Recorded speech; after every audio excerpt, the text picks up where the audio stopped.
조갑제 TV 시청자 여러분 안녕하십니까? 2025년 9월 24일 새벽 3시 30분입니다.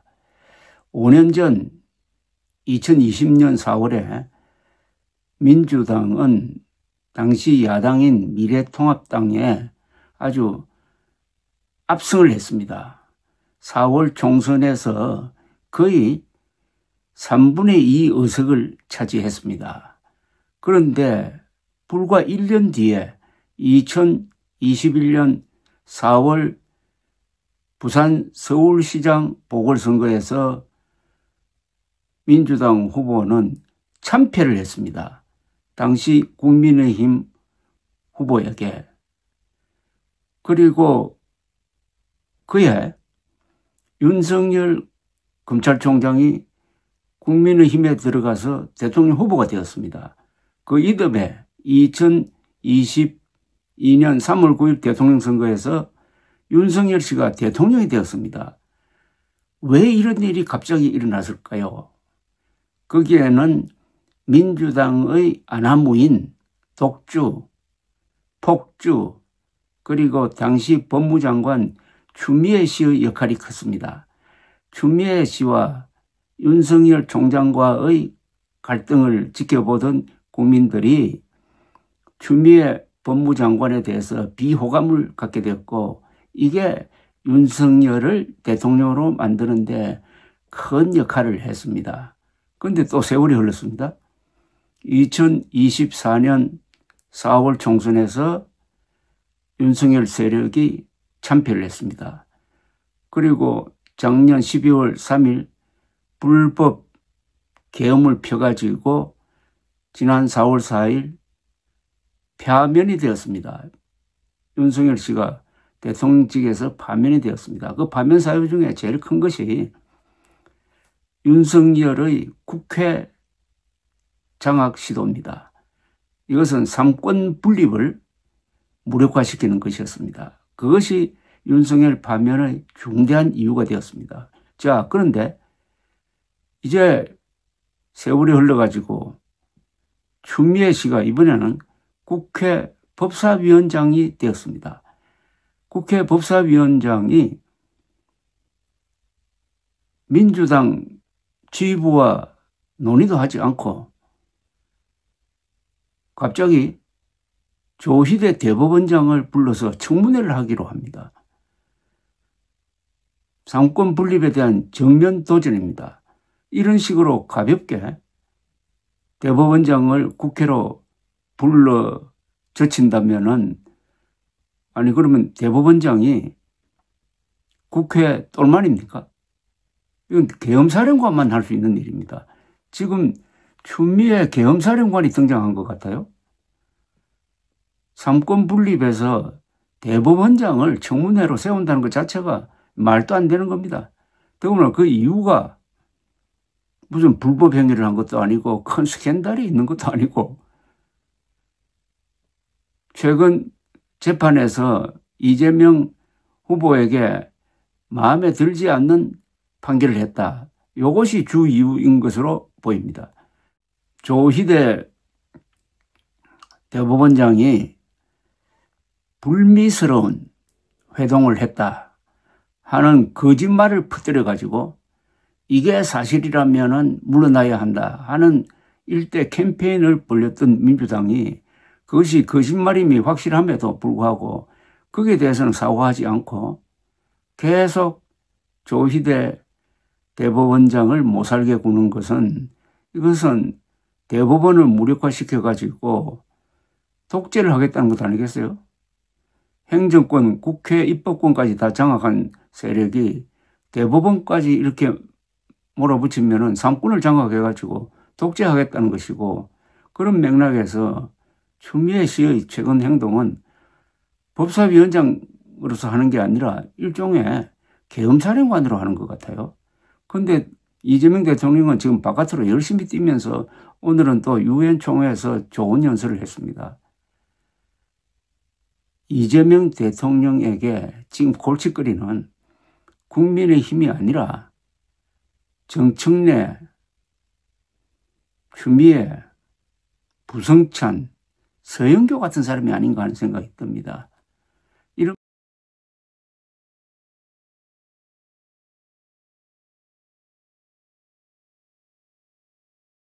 맥락에서 오늘 동아일보가 쓴 사설이 핵심을 찔렀습니다. 그걸 소개를 해드리겠습니다.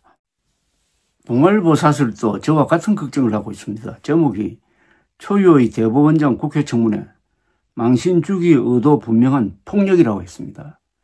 폭력. 이 폭력은 뭐 누구를 때리고 하는 것과 성격이 다릅니다. 헌법에 대한 폭력이라는 뜻입니다. 그래서 제가 추미애 씨는 지금 계엄사령관으로 착각하고 있는 거 아니냐 스스로를 그렇게 화두를 던진 겁니다. 읽어드리겠습니다. 국회 법제사법위원회 소속 더불어민주당 의원들이 조희대 대법원장의 대선 개입 의혹을 조사하기 위한 청문회를 30일 열기로 했다. 조 대법원장은 물론이고 이재명 대통령의 공직선거법 사건 파기환송에 참여한 대법관들과 내란 사건 재판장인 지귀현 서울중앙지법 부장판사도 증인으로 부를 계획이다. 올 5월 대법원이 이 대통령 사건을 유죄 취지로 2심으로 돌려보낸 과정의 적절성, 조희대, 한덕수 등 4인 비밀회동설 등을 조 대법원장에 직접 묻겠다는 것이다.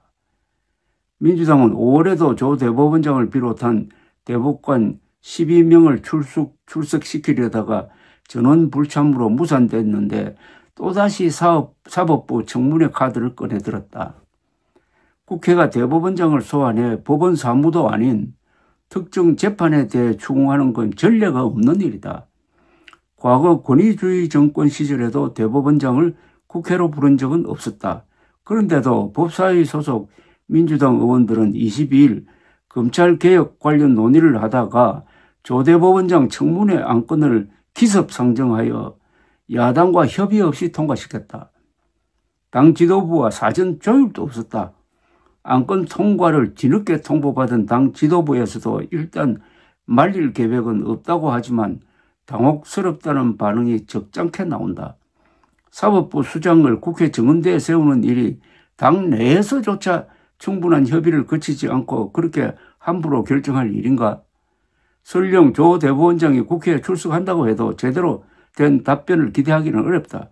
대법원 전원 합의체나 개별 재판부에서 논의된 세부 내용과 심의 과정은 법원 조직법상 외부 공개가 금지되어 있다.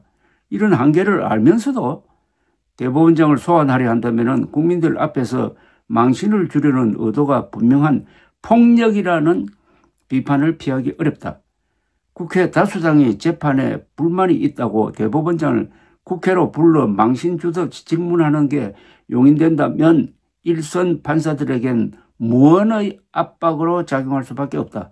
그 결과 정치권의 눈치를 보는 분위기가 사법부 안에 확산되면은 사법 시스템 전반에 대한 신뢰 추락으로 이어질 가능성도 배제할 수 없다.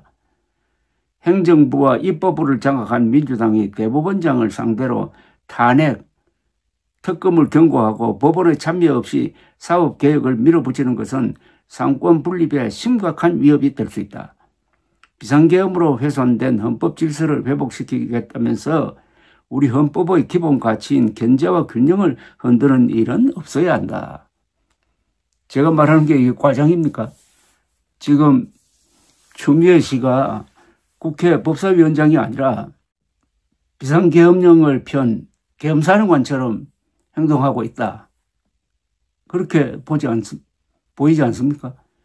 대법원장을 멋대로 그것도 사실적 근거도 없이 국회에 불러낼 수 있는 사람은 그건 대통령도 할 수가 없어요. 비상계엄령을 펴도 계엄사령관이 그렇게 할 수 있을지 없을지는 법적 검토가 필요합니다. 흔히 비상계엄령을 펴면 계엄사령관이 상권을 장악한다는데 그렇지 않습니다. 국회는 장악할 수가 없어요. 헌법에 그렇게 되어 있습니다.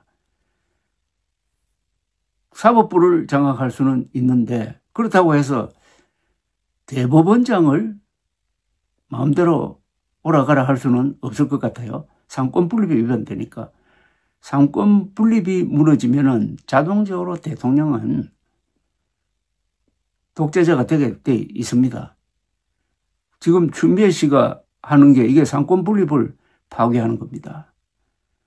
앞으로 별명을 하나 더 붙여야 되겠습니다. 국회 계엄사령관 추미애.